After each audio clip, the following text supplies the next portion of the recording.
내가 키운 자식인데 왜 이렇게 눈치가 보지? 어느 날 한 어머니가 말했습니다.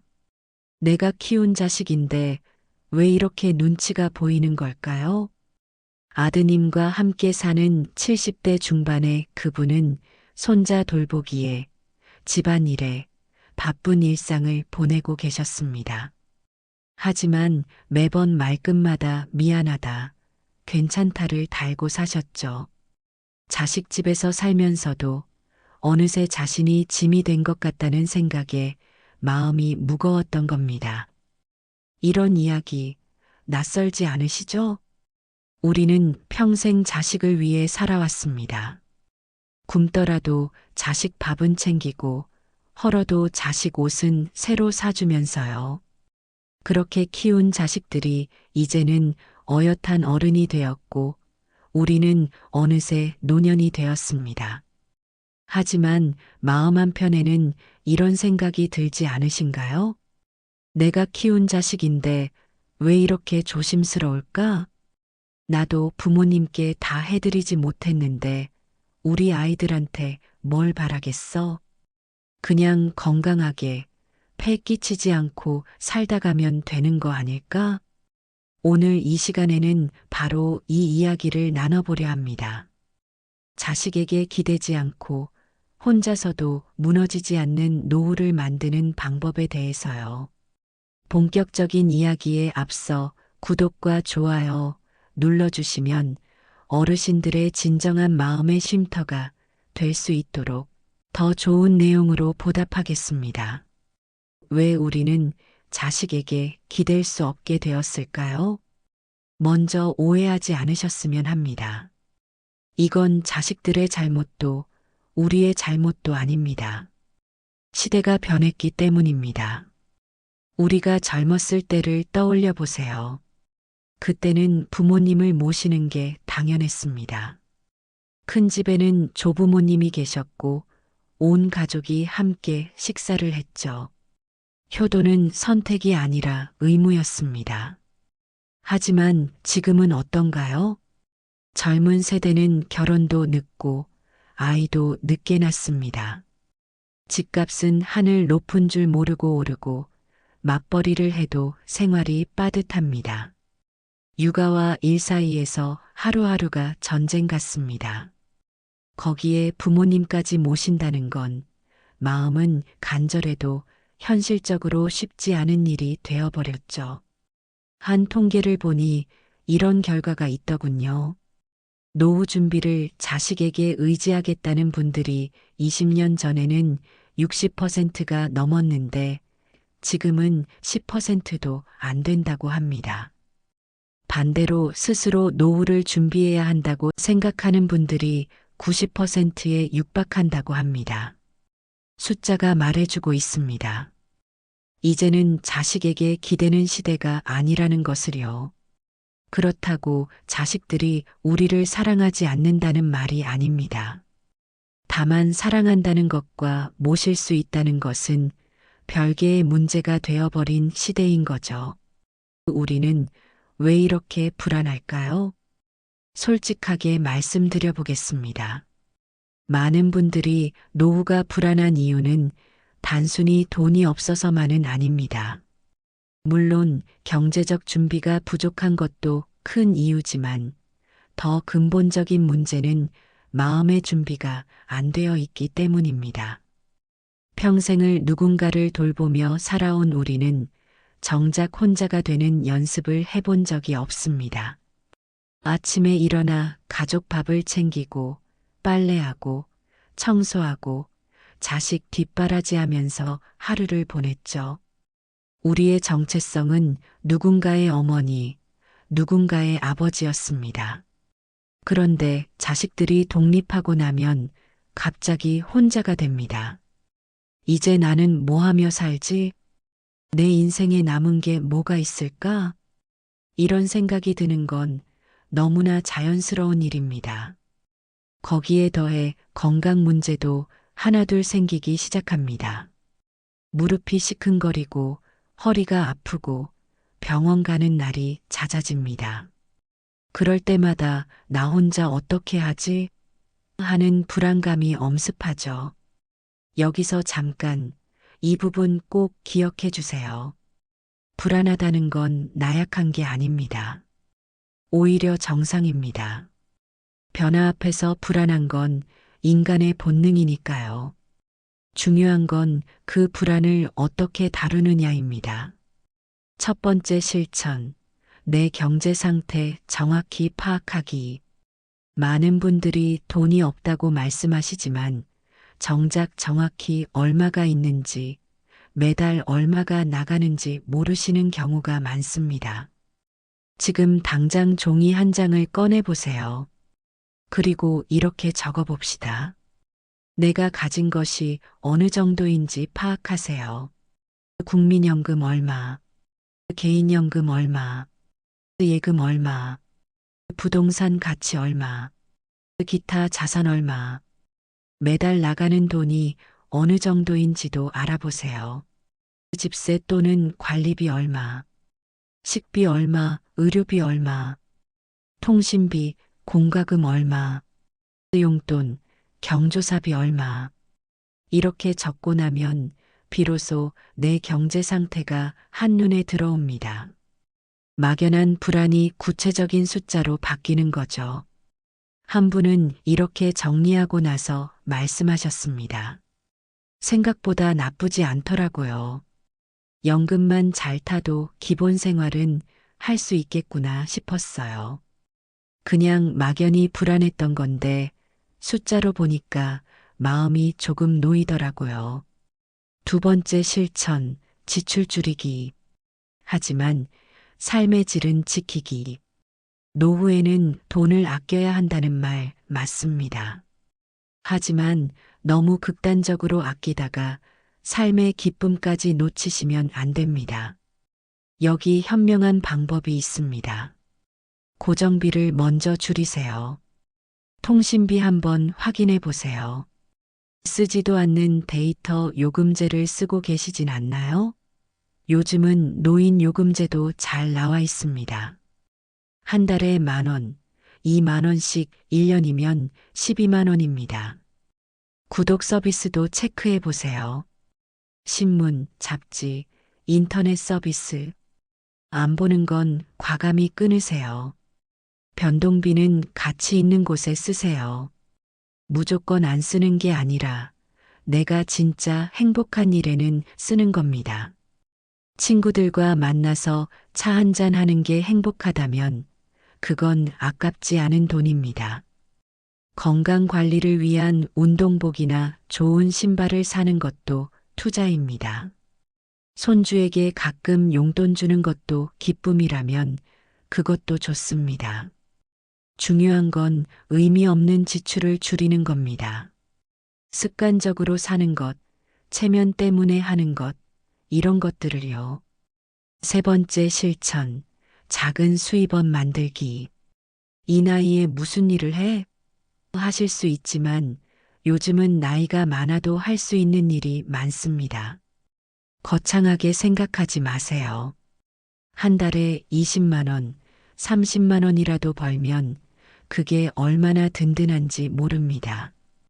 횡단보도 안전도우미, 급식실 배식 도우미, 동네 가게 시간제 근무, 건설 현장 안전도우미 등 이외에 다른 일도 뭐가 있는지 내가 살고 있는 행정센터에 한번 물어보세요.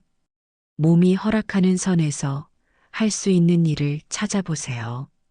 한 분은 동네 빵집에서 오전에만 3시간 일하신다고 합니다. 한 달에 40만 원 정도 버신다고요. 그 돈으로 문화센터도 다니시고 친구들과 여행도 가신답니다.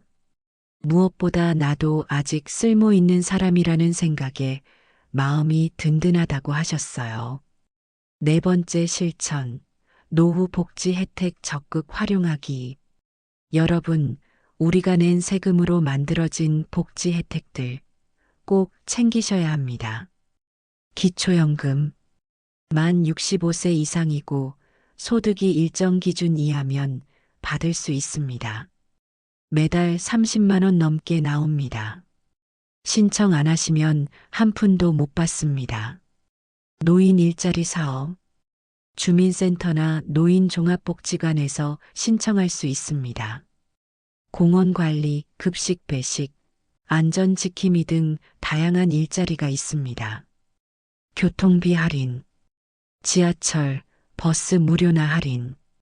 이것만 잘 이용해도 한 달에 5, 10만 원은 절약됩니다. 문화누리카드, 연간 15만 원 정도 지원받아서 공연, 영화, 체육 활동에 쓸 수 있습니다.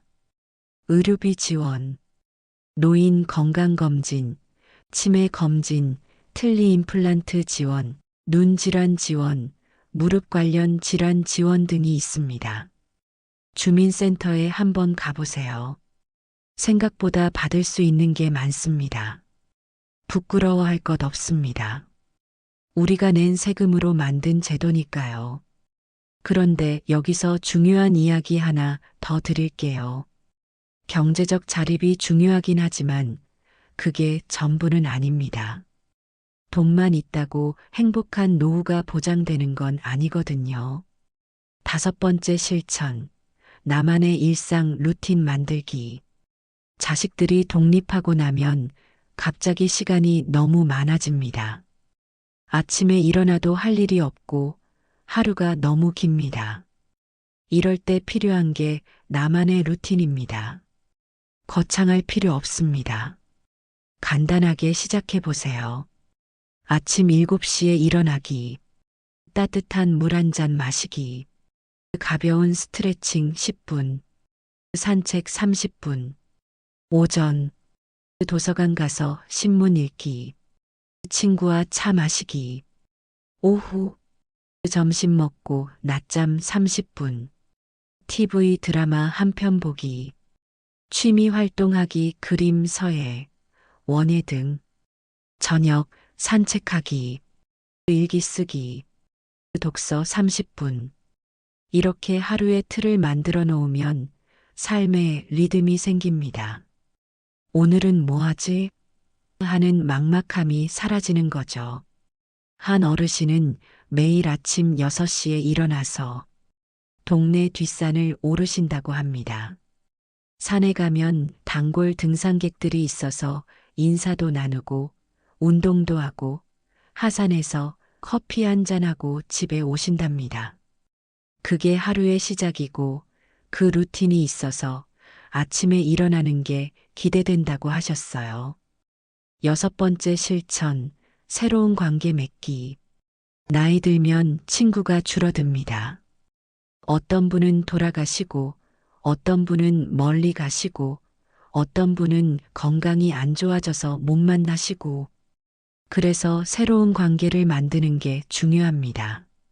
이 나이에 무슨 새 친구를 만들어 하실 수 있지만 요즘은 기회가 많습니다. 동네 복지관의 프로그램, 문화센터 수업, 등산 모임, 자원봉사 모임, 종교단체, 온라인 카페나 모임. 공통의 관심사가 있으면 나이는 중요하지 않습니다. 요가 수업에서 만난 분들과 친해질 수도 있고 봉사활동에서 만난 분들과 끈끈해질 수도 있습니다. 한 분은 동네 도서관에서 독서 모임을 만드셨다고 합니다. 처음엔 5명으로 시작했는데 지금은 15명이 넘는다고요. 한 달에 한 번 책 읽고 이야기 나누고 가끔은 함께 점심도 먹고 여행도 간답니다. 이 모임이 없었으면 노후가 얼마나 외로웠을까 하신답니다.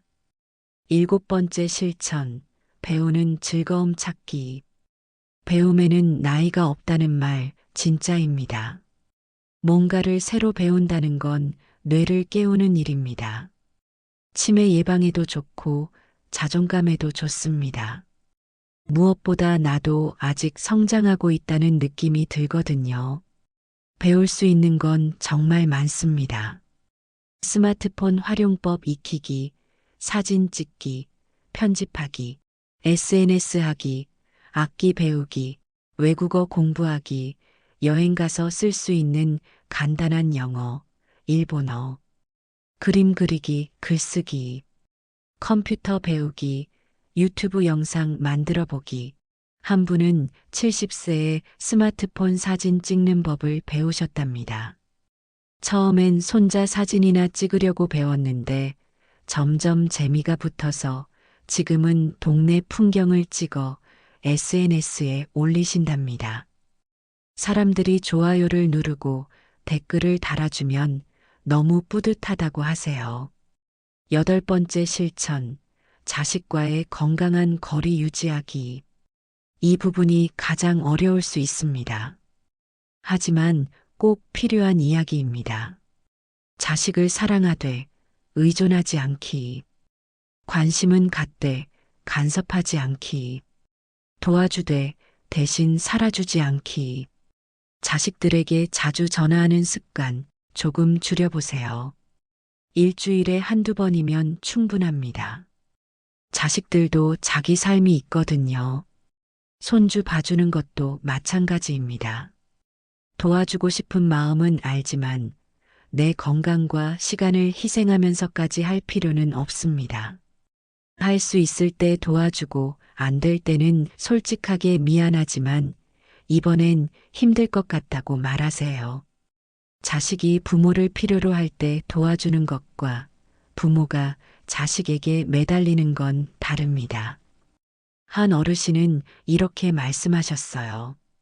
아들한테 자주 전화하던 걸 일주일에 한 번으로 줄였더니 오히려 아들이 먼저 전화를 하더라고요. 엄마 왜 요즘 전화 안 해? 무슨 일 있어? 하면서요. 그때 깨달았죠. 내가 너무 쫓아가니까 아이가 부담스러웠구나. 9번째 실천, 건강 관리를 최우선으로 하세요. 돈이 많아도 건강하지 않으면 행복할 수 없습니다. 반대로 돈이 조금 부족해도 건강하면 어떻게든 살 수 있습니다. 건강 관리, 이렇게 해보세요. 규칙적인 운동을 매일 30분 하세요.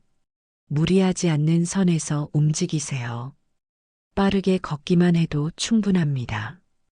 동네 한 바퀴, 공원 한 바퀴, 그게 쌓이면 건강이 됩니다. 건강검진. 1년에 한 번 꼭 받으세요. 조기 발견하면 치료도 쉽고 비용도 적게 듭니다. 약 관리. 먹는 약이 많으시면 약통을 써서 정리하세요. 하루치씩 넣어두면 빼먹지 않습니다. 치아 관리. 이가 건강해야 잘 먹고 잘 먹어야 건강합니다. 낙상 예방. 집 안정리 잘하시고 미끄러운 곳에 매트 깔고 화장실에 손잡이 설치하세요. 넘어져서 뼈 부러지면 그게 독립생활의 끝일 수 있습니다. 10번째 실천, 정신건강 챙기기. 몸도 중요하지만 마음도 중요합니다. 외로울 때, 우울할 때 그냥 참지 마세요. 친구한테 전화하세요. 밖에 나가세요. 햇볕 쬐세요. 좋아하는 음악 들으세요. 맛있는 거 드세요. 우울증이 심하면 병원에 가는 것도 부끄러운 일이 아닙니다. 요즘은 많은 노인분들이 정신건강의학과 진료를 받으십니다. 한 분은 배우자를 잃고 나서 너무 외로워서 우울증이 왔다고 합니다. 처음엔 병원 가기가 창피했는데 용기 내서 갔더니 의사 선생님이 너무 친절하게 상담해 주시고 약도 처방해 주셨답니다. 3개월 치료받으니까 많이 좋아지셨다고 해요. 11번째 실천, 디지털 도구 활용하기. 요즘 세상은 스마트폰 없이는 살기 힘듭니다. 두려워하지 마시고 천천히 배워보세요. 카카오톡으로 자식, 친구들과 연락하기, 네이버 지도로 길 찾기, 배달 앱으로 음식 주문하기, 병원 예약 앱 사용하기, 은행 앱으로 송금하기, 유튜브로 정보 찾기. 이런 것들을 할 수 있으면 자식에게 부탁할 일이 확 줄어듭니다. 더 독립적으로 살 수 있는 거죠. 12번째 실천, 짐이 아닌 독립된 존재로 살기. 많은 분들이 자식에게 짐이 될까봐 걱정이라고 말씀하십니다. 하지만 생각을 바꿔보세요.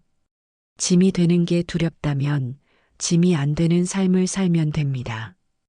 자식에게 기대지 않고 내 삶을 사는 것.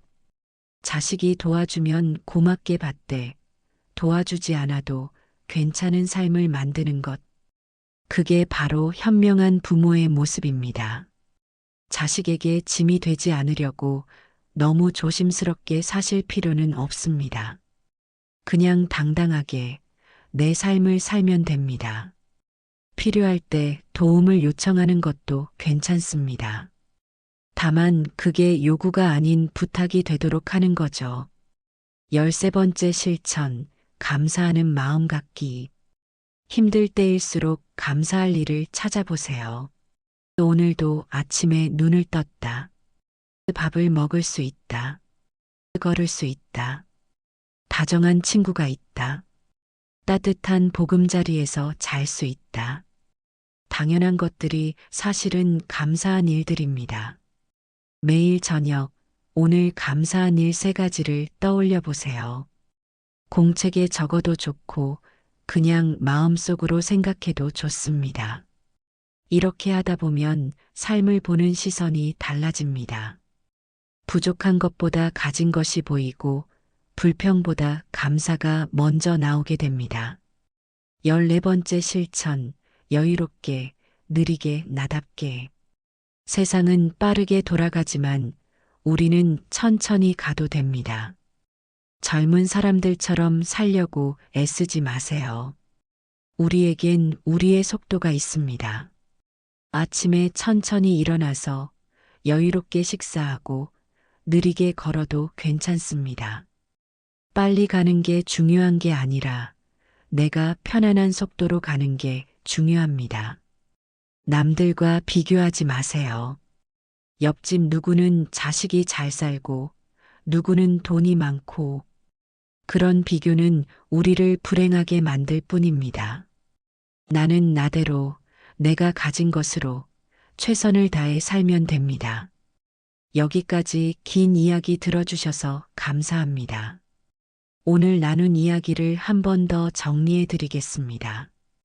경제적 자립을 위해 내 경제 상태 정확히 파악하기, 지출 줄이되 삶의 질은 지키기, 작은 수입원 만들기, 복지 혜택 적극 활용하기, 정서적 자립을 위해 나만의 일상 루틴 만들기, 새로운 관계 맺기, 배우는 즐거움 찾기, 자식과 건강한 거리 유지하기, 건강 자립을 위해 규칙적인 운동과 건강검진, 정신건강 챙기기, 디지털 도구 활용하기, 마음가짐을 위해 독립된 존재로 당당하게 살기, 감사하는 마음 갖기, 여유롭고 느리게 나답게 살기.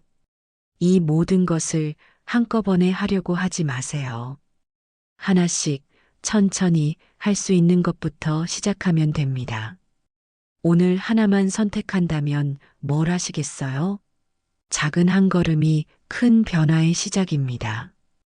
우리는 평생 자식을 위해 살았습니다. 이제는 나를 위해 살아도 됩니다. 아니, 살아야 합니다.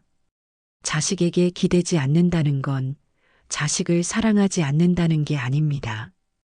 오히려 진짜 사랑입니다. 내가 독립적으로 살아야 자식들도 편하고 우리도 당당할 수 있으니까요.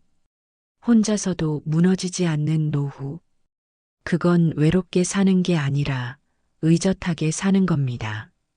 그건 쓸쓸하게 사는 게 아니라 자유롭게 사는 겁니다. 그건 포기하며 사는 게 아니라 준비하며 사는 겁니다. 여러분은 이미 충분히 잘하고 계십니다. 평생을 가족을 위해 헌신하며 사셨으니까요. 이제는 나를 돌보고 나를 사랑하며 살 자격이 있습니다. 오늘 이 영상이 작은 위로가 되었으면 좋겠습니다. 그리고 작은 용기가 되었으면 좋겠습니다.